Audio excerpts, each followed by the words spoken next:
তো ইতিমধ্যে কিন্তু আধার কার্ড নিয়ে একটি বড়সড় আপডেট, সেটি হচ্ছে যারা যারা আধার কার্ডে এখনও পর্যন্ত তাদের ডকুমেন্ট আপডেট করাননি তারা কিন্তু 1000 টাকা বা 2000 টাকা বা তার অধিক ফাইন আপনাদের কিন্তু এক্সট্রা পে করতে হতে পারে পেনাল্টি হিসাবে।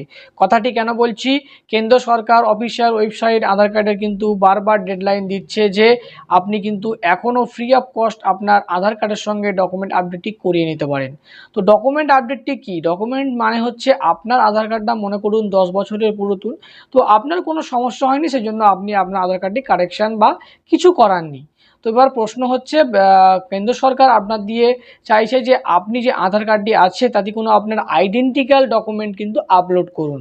আইডেন্টিক্যাল ডকুমেন্ট বলতে আপনার ভোটার কার্ড হতে পারে, রেশন কার্ড হতে পারে, আরও যে ডকুমেন্টসগুলো আছে সেগুলো কিন্তু একটি আপলোড করতে হবে এবং করার পরে কিন্তু ওটা ভেরিফাই হওয়ার পরে আপনার ডকুমেন্টটি আপডেট হয়ে যাবে। এবং যারা যারা করেননি এখনও করে নিতে পারেন, ফ্রি অফ কস্ট আছে। 14/6/2026 পর থেকে কিন্তু এটা পেডেবল হয়ে যাবে, মানে পেড করে আপনাকে লিঙ্ক করতে হবে। ইতিমধ্যে কিন্তু আমরা জানি প্যান কার্ডের সঙ্গে আধার কার্ড লিঙ্ক করতে গেলে এখন 1000 টাকা পেনাল্টি এক্সট্রা পে করতে হচ্ছে সরকারকে, পেনাল্টি ধরুন। তো সেজন্য বলছি এই ডেডলাইন দেওয়ার মানেই হচ্ছে কিন্তু পরে আপনাদের থেকে টাকা নেওয়া হবে পেনাল্টি হিসাবে। তো এখনই আমি দেখিয়ে দিচ্ছি আপনি কিভাবে আপনার আধার কার্ডে ডকুমেন্ট আপডেটটি করবেন। সহজ পদ্ধতি, আপনার ফোন থেকে আপনার যে কোনো একটি ভোটার কার্ড বা প্যান কার্ডের ফটো তুলে নেবেন, নিয়ে কিন্তু আপলোড করবেন। তো কিভাবে করবেন আসুন দেখিয়ে দিচ্ছি। কার্ডে ডকুমেন্ট আপডেটটি করার জন্য সর্বপ্রথম আপনি গুগলে যাবেন, গিয়ে সার্চ করবেন UIDAI, তো বা আধার বলেও লিখতে পারেন। তো সর্বপ্রথম এই ওয়েবসাইটটি আপনারা পেয়ে যাবেন, তো এখানে ক্লিক করে দেবেন। ক্লিক করার পরে কিন্তু আপনাকে ল্যাঙ্গুয়েজ সিলেক্ট করতে বলবে, তো আমরা এখানে ইংলিশটা সিলেক্ট করে নিচ্ছি। তো তারপরে দেখুন এখানে একটা 3 লাইন আছে, এখানে ক্লিক করবেন। তো এখানে ক্লিক করলে মাই আধার, এখানে দেখবেন আপডেট ইওর আধার, দেখতেই পাচ্ছেন। তো এখানে কিন্তু ক্লিক করে দেবেন। এখানে ক্লিক করলে দেখুন আপডেট ইওর আধার, তো এখানে ডকুমেন্ট আপডেট অপশানটি আপনারা পেয়ে যাবেন। তো এখানে ক্লিক করে দেবেন। তো এখানে দেখতে পাচ্ছেন upload document in support of identity and address free till 14/6/2026 14/6/2026 পর্যন্ত ফ্রি অফ কস্ট। তারপরেই কিন্তু ফ্রি অফ কস্ট লিখেছে মানে তারপরে কিন্তু পেনাল্টি চার্জ করা হবে। তো তার জন্য আপনারা কি করতে হবে, এখানে দেখুন ক্লিক টু সাবমিট, তো এখানে ক্লিক করুন। তারপরে কিন্তু আপনার আধার নাম্বারটি এখানে এন্টার করবেন, করে কিন্তু এখানে ক্যাপচাটি যা আছে সেখানে কিন্তু ফিল করবেন, করে কিন্তু লগ ইন উইথ ওটিপিতে ক্লিক করে দেবেন। মোবাইল নাম্বারে একটি ওটিপি চলে আসবে, আপনাকে লগ ইনে অপশানে ক্লিক করতে হবে, তো লগ ইন হয়ে যাবেন। ডকুমেন্ট আপডেট, তো এখানে ক্লিক করে দেবেন।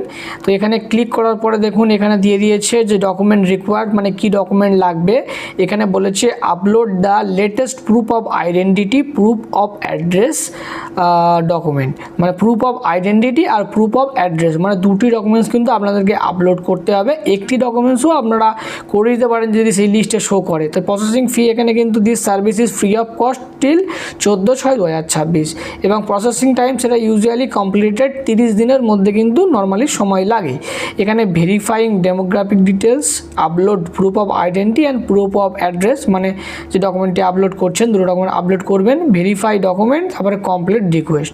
তো এখানে আমরা নেক্সটে ক্লিক করে দেবো। তো নেক্সটে ক্লিক করার পরে কিন্তু ক্যান্ডিডেটের সব ডিটেলস শো করে যাবে। এখানে ভেরিফাই ক্লিক করে নেক্সট করে দেবেন।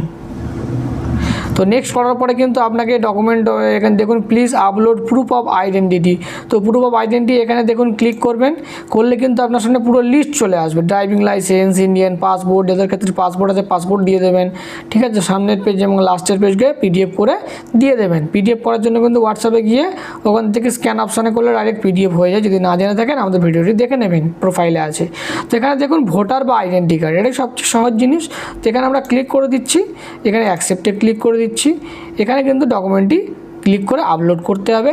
তারপরে সেই একই proof of identity, proof of অ্যাড্রেসেতেও কিন্তু আপনি নিচে আসলে ভোটার কার্ডের অপশান পেয়ে যাবেন।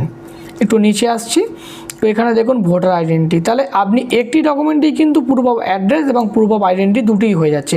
তো এখানে আপলোড করবেন, করে এখানে ক্লিক করে এখানে নেক্সটে ক্লিক করে দেবেন। তো নেক্সটে ক্লিক করে দিচ্ছি, আমার আইডেন্টি কার্ডটি ডকুমেন্টটি সাবমিট করে দিয়েছি, দিয়ে নেক্সট করে দিচ্ছি, দিয়ে ওকে করছি। তো ওকে করলেই দেখতে পাবেন এখানে একটু প্রসেস হবে। তো ডকুমেন্টগুলো সব আপলোড হয়ে যাবে, দেখবেন এই যেমন টিকটা আকাশি কালার হয়ে গিয়েছে, তো এটাও এরকম ব্লু কালার হয়ে যাবে। তারপরে কিন্তু এখানে সাবমিট অপশান যেটা পাচ্ছেন এখানে ক্লিক করে দেবেন। তো দেখুন এখানে এস্টিমেটেড 15 সেকেন্ড। তো ক্লিক করার পরে দেখুন আমাদের এখানে কিন্তু একটা সাকসেস হয়ে গিয়েছে। অ্যাকনলেজমেন্ট, তো এখানে যখনই ক্লিক করবেন আপনার কিন্তু অ্যাকনলেজমেন্ট স্লিপটি ডাউনলোড হয়ে যাবে। তো আমরা নিজে থেকে দেখতে পাচ্ছি এই ক্রোম থেকে ডাউনলোড করেছি আমরা। তো দেখুন এখানে কিন্তু আমাদের অ্যাকনলেজমেন্ট নাম্বারটি ফ্রি অফ কস্ট, দেখুন এখানে কিন্তু পয়সা জিরো, ফ্রি অফ কস্ট কিন্তু আমরা ডকুমেন্ট আপলোড করতে পেরেছি। তো এইভাবেই কিন্তু আপনারা আপনাদের ডকুমেন্টটি আপডেট করে নেবেন, নাহলে কিন্তু পরে ফাইন নেওয়ার সমস্যার সম্মুখীন হতে পারে। তো ভিডিওটি অবশ্যই সবার সঙ্গে শেয়ার করবেন যাতে ভিডিও ইনফরমেশনটি সবাই জানতে পারে, এবং আমাদের পেজটি ফলো করে রাখবেন, কারণ এই ধরনের ইনফরমেটিভ ভিডিও আমরা রেগুলার পোস্ট করতে থাকি, যাতে আপনিও সময়ের সঙ্গে আপডেট থাকেন। তার জন্য আমাদের চ্যানেলটি অবশ্যই সাবস্ক্রাইব এবং ফলো করে রাখবেন।